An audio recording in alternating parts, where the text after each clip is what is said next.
আসসালামু আলাইকুম। চলুন আজকে আমরা শিখব কিভাবে আটা দিয়ে তৈরি এরকম রসমালাই তৈরি করব বাসাতে। মানে এত সুন্দর হয়েছে রসমালাইটা, মানে খেতে এত টেস্ট। আপনারা বাসায় তৈরি করে না খাইলে বুঝবেন না। আমি এই রসমালাইটা পাঠিয়ে দেবো আমার জামাইয়ের অফিসে। এক ভাইয়া যাবে, তো আসবে নেওয়ার জন্য। তো যাই হোক, আমি রসমালাইগুলো উঠাইলাম। সে খেয়ে বলছে যে মাশাআল্লাহ, তুমি এত সুন্দর আটা দিয়ে তৈরি করতে পারো রসমালাই, আমি তো কখনো জানি না। এরপর আমি বললাম এটা আমার হাতের একটা চমকও বলতে পারো। সে তো মহা খুশি। চলুন এবার দেখা যাক কিভাবে আমি এই রসমালাইটা তৈরি করেছি। এর জন্য আমি প্রথমেই দিয়ে দিলাম কিছু দুধ। এরপর যা লাগবে আমাদের ঘি লাগবে। আমি এখানে 1 চামচ ঘি দিয়ে দিব। এখানে 1 চামচ ঘি দিয়ে দিলাম। এরপর লাগবে কিছু লবণ, সামান্য কিছু লবণ দিয়ে দিলাম। এরপর যা লাগবে আমাদের সেটা হচ্ছে চিনি। এখানে দিয়ে দেবো আমি একটু চিনি দিয়ে দিলাম। এরপর আমি এটাকে মিক্সড করে নেব এবং চুলাতে কিন্তু আমার জাল জ্বলতেছে আর কি, গ্যাস চালু করে দিয়েছি আমি। যাক, এটাকে একটু অনবরত নেড়ে দিবেন আর কি, ঘিটাকে মিক্সড করে নেবেন এবং চিনিটাকে কিন্তু গুলিয়ে নিতে হবে। এই পর্যায়ে আমার দেখেন হয়ে আসতেছে। অবশ্যই দুধটাকে গরম করে নিয়ে দুধটা যখন উপরে বলক উঠবে তখন কিন্তু আপনি নেড়ে ঝেড়ে তারপর আটা দেবেন। আগে আটা দিবেন না কখনোই, এই ভুলটা করবেন না। প্রথমে আগে সুন্দর করে জাল করে নেবেন দুধটাকে। সেক্ষেত্রে দেখবেন আপনার এটা রসমালাইয়ের টেস্ট আসবে। অবশ্যই দুধটাকে একটু ভারী করে নেবেন।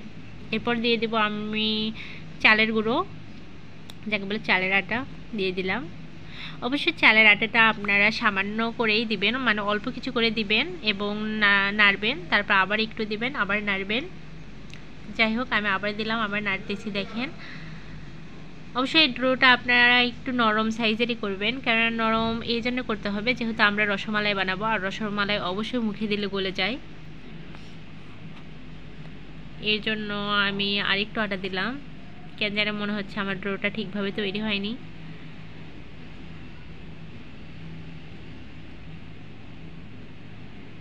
দেখেন হয়ে যাচ্ছে প্রায়, আর অল্প। এবার আমি দেখব যে আমার ঠিক আছে কিনা, কিন্তু অনেক বেশি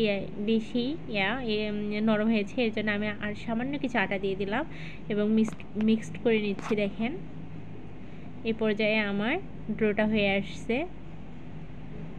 আমি এবার এটাকে নেমে নিব, হয়ে গেছে। এর জন্য লাগবে আমার একটা ছোট বল এবং আমি বলটাতে তুলে নিলাম। এরপর আমি নিয়ে নিলাম হাতে সামান্য কিছু ঘি লেগে নিলাম, 2 হাতে আমি সুন্দর করে ঘি লেগে নিলাম। এরপর আমি দেখেন কিভাবে বানাচ্ছি, একটু আমাকে ফলো করেন, আমার হাতের দিকে তাকান, তাহলে অবশ্যই আপনারা বুঝতে পারবেন যে জিনিসটা আমি কিভাবে তৈরি করেছি।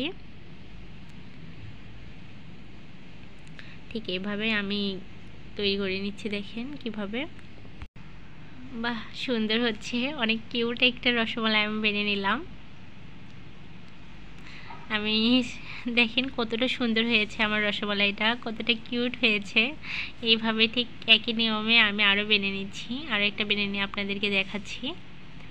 দেখেন ঠিক এইভাবেই সেম এভাবে আমি কিন্তু সবগুলো রসমালাই বেনে নিব, কিন্তু সবগুলো বললে ভুল হবে। দাঁড়ান, আমি এভাবে সব বানাবো না, কিছু আমি গোল করেও বানাবো, কেননা রসমালাই গোল এবং লম্বা দুটোই হয়। আমি চাচ্ছি আমি দুটোই বানাবো। এবার আমি গোল গোল করে কিছু রসমালাই বানিয়ে নেব।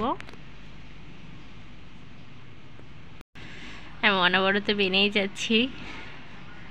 দেখেন সুন্দর হচ্ছে, কিন্তু আমি গোল গোল করে বেনে যাচ্ছি। এবার আমি ঠিক এইভাবে গোল এবং লম্বা করে দুই রকম করে বেনে নেব।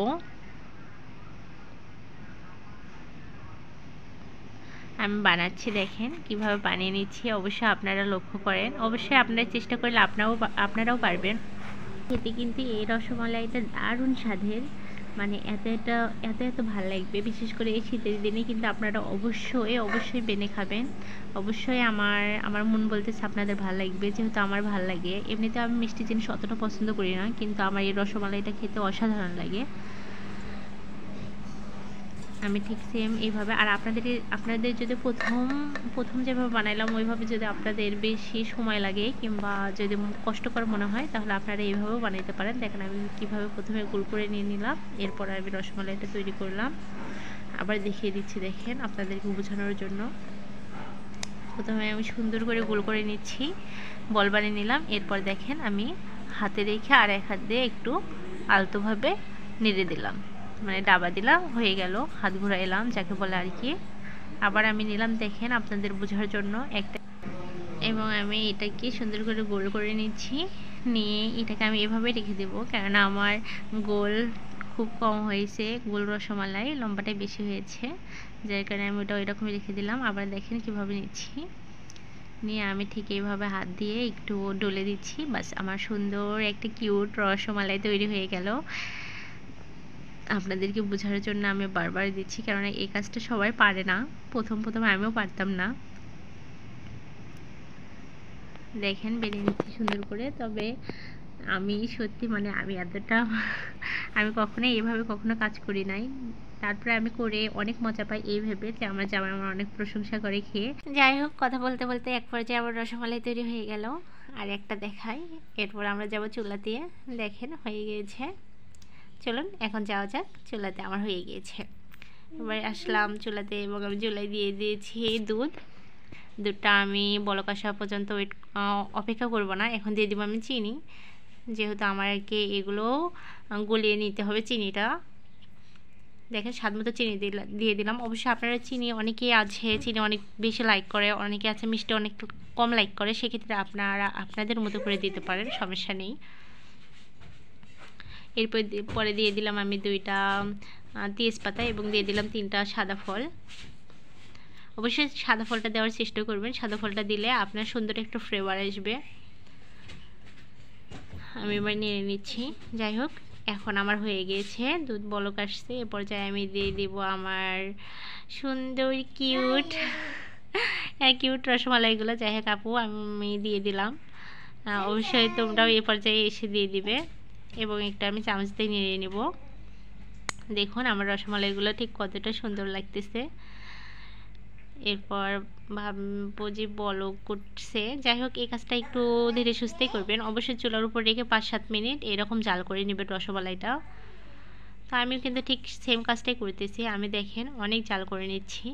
আর আমার দুটো কতটা বলক ছাড়ছে, দেখেন কতটা বলক ছাড়ছে,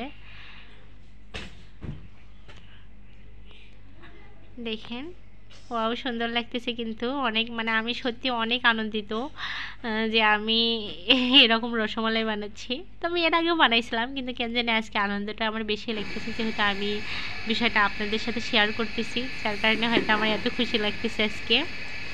দেখেন কতটা খাস্তা আর কতটা রসালো হয়েছে। যাই হোক, আপনারা বাসায় অবশ্যই এই যে রসমালাই বানানোর চেষ্টা করবেন আটা দিয়ে, চালের গুঁড়ো দিয়ে। দেখেন কতটা সুন্দর, আর সবাই খেয়ে তা আপনার অনেক অনেক অনেক প্রশংসা করবে, যা শুনে আপনি অনেক খুশি হয়ে যাবেন।